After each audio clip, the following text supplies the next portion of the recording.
Habs end the West Coast road trip with a brutal 4-0 loss, but we think it raises even more questions about the goalie situation. And after this road trip with Monty, Primeau, and Allen getting starts, is Jake Allen the odd man out? We're going to discuss some goalie situations with the Montreal Canadiens. Plus, we got a little note on Filip Mesar, who is standing out in the OHL right now as he is on fire. So stick around for all that on this episode of Habs Digest. But before we get into the video, guys, just like I sometimes do, hit the like button down below right now. Not subscribe if you want to do that too, sure. But hit the like button. Give this video some likes. After a tough loss, we want to see some positivity. Send this out to all the Habs community on YouTube. Hit like, push us out in the algorithm. We'd really appreciate it.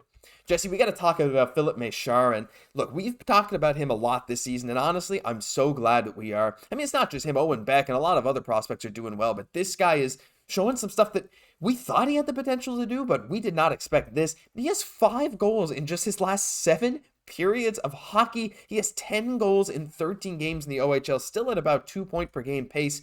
Filip Mesar, we thought, maybe small sample size in his first few games. Then after 6 or 7 games, you're like, okay, maybe he's legit. Now after 13 games, he is not slowing down, scoring 5 goals in his last 7 periods. If anything, he is heating up every single game. I mean, you got to think that at this point, he's a lock to be top 6 on Laval next year and maybe even get a shot with the Habs. I've been thoroughly impressed.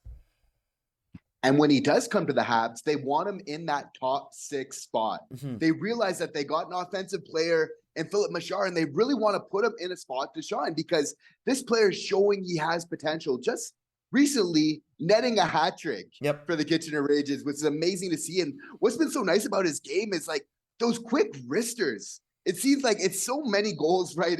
Goal scorers, goals in the NHL.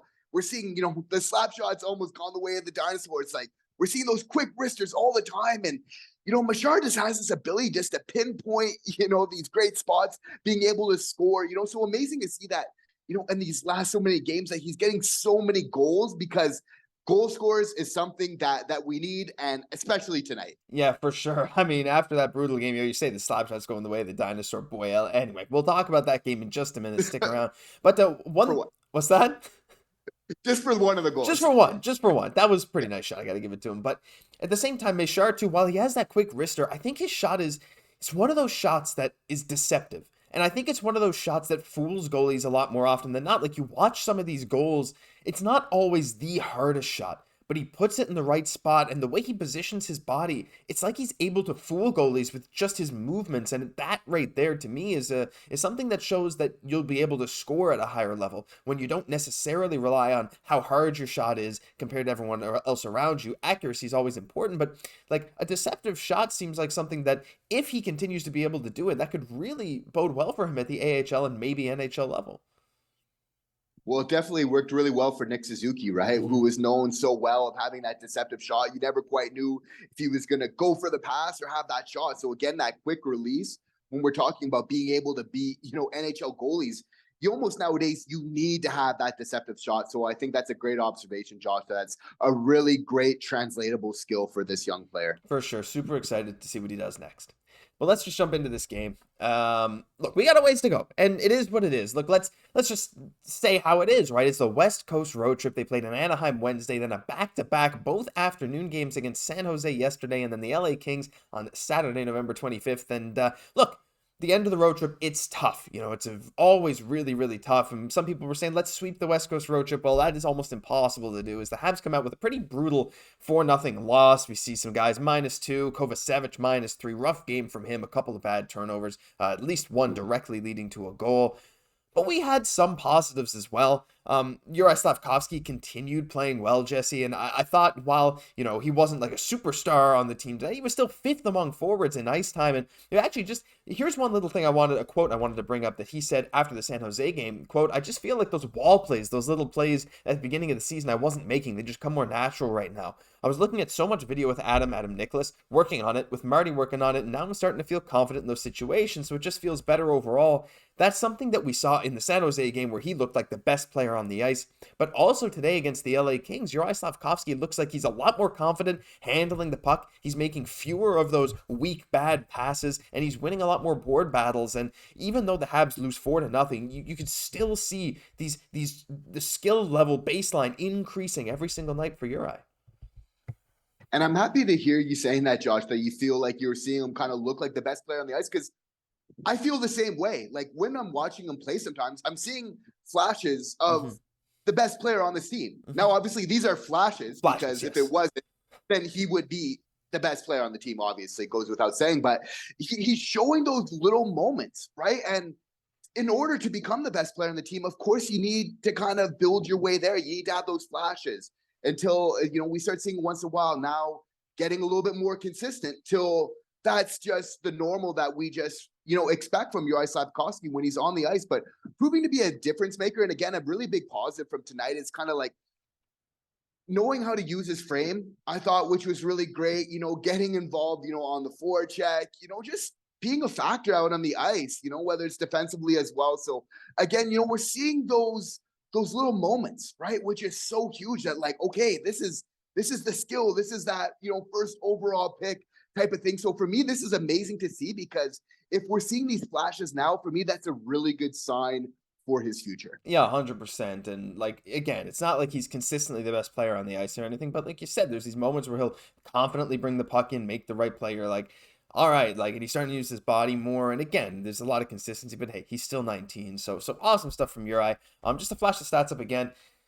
Look, there were some good, some bad. I still wish Jesse Ylönen got a bit more ice time, especially after that shootout winner yesterday. I hear he didn't play in the third period of yesterday's game, but there were some guys in the Habs, like Gustav Lindstrom didn't have a wonderful game. Jayden Struble, I thought, looked very comfortable again today, Jesse. He's looked good. We didn't see Norlinder on this road trip. We thought we might. We thought we might see Armia today. We didn't.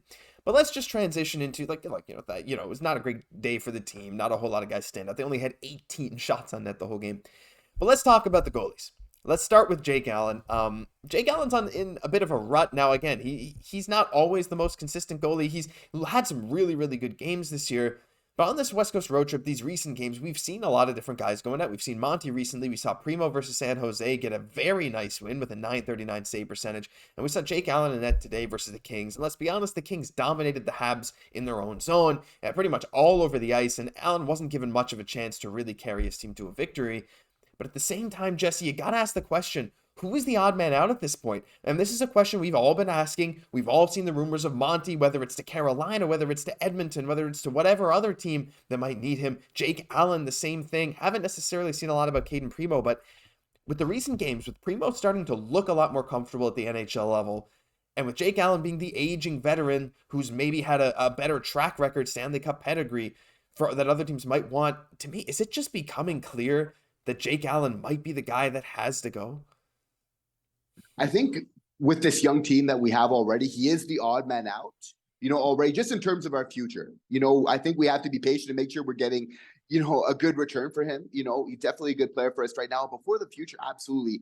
And, and again, we're not going to slander Jake Allen at all. But when maybe a soft goal does kind of happen, like happened in tonight's game. And then also being like a couple, losses for him in a row, and everything else. You have to feel like Kent Hughes, it does make it easier for him to do this type of trade where he's just standing on his head and it's just like, okay, this player is just too valuable for this team right now, right? But there's also an argument that if we're trying to be competitive, that it might even be in our best interest to trim it down to two goalies. Now, having three goalies did work for VGK last year, the Vegas Golden Knights, and winning a Stanley Cup. But it's like, when you have those three goalies, like, they're having a battle just to get on the ice, to get touches, like, just to make sure that they're really getting the amount of practice that they needed to actually play, right? And to actually stay in rhythm, which is so important for winning games at the NHL level. So, I mean, when you do see this happen, and again, he did make some beautiful saves tonight, you have to feel this way. And again, I think the most important factor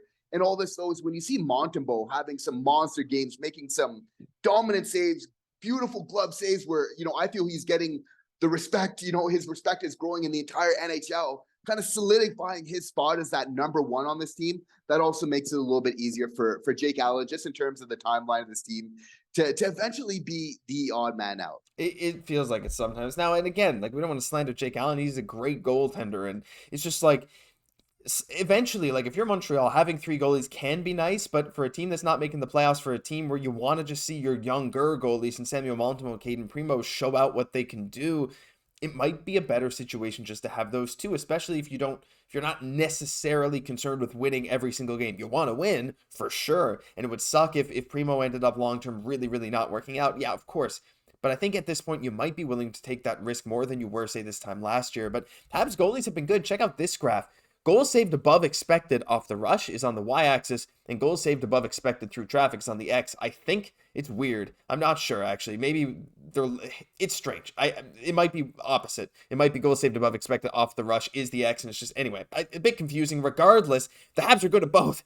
They're like leading the league in one of them. Look at them all on the far right. They're one of the best goaltending teams in the NHL for goals saved above expected off the rush and through traffic. Essentially meaning, like, well, first of all, it means the Habs are giving up a lot of these chances, which is very true. They're still a young and experienced team, not great defense. They're giving up these chances, but their goalies have really, really been holding their own, whether that's Monty, whether that's Primeau, whether that's Allen. And that kind of also shows that even if a goalie move were to happen soon, Jesse, I feel like they'd still be able to hold their own for the rest of the season, and it'd be good. No matter which one of them gets moved, you're still going to see either Montembeault or Primeau on this team long term. I'm basically sure of that, at least long term for the rest of the season and maybe a couple of seasons after. So I don't know. I just feel like they can still hold their own, and it might be worth just giving it a shot. Well, we definitely have to be thankful for our goaltending so far this year. And who would have really thought that, we'd be having, we know that we had some good tenders, right? And everything else like that, but they're definitely being there for us. We know we're a young team, but that's why we're not going to slander Jake Allen. Is they've definitely made some big saves for us. And again, having that veteran sort of, experience on this young team is super valuable. So we know they have been there, for us in a lot of ways. We just need to sometimes give them a little bit of help with a little bit of less turnovers. Yeah, 100%. There's a long ways to go, like we said in this video, but at the same time, there's still some positives and there's still some interesting things to talk about for the Montreal Canadiens. They got a rebound next game versus Columbus, and then the road trip is over. They'll be back in Montreal next week, and looking forward to those. But for now, that'll do it for this episode of Habs Digest. If you enjoyed, leave a like, comment, subscribe to the channel. We're growing every single day, and that's thanks to all of you wonderful people showing us the support. I'm Josh Goss, my co-host, Jesse Poirier. We'll catch you in the next one.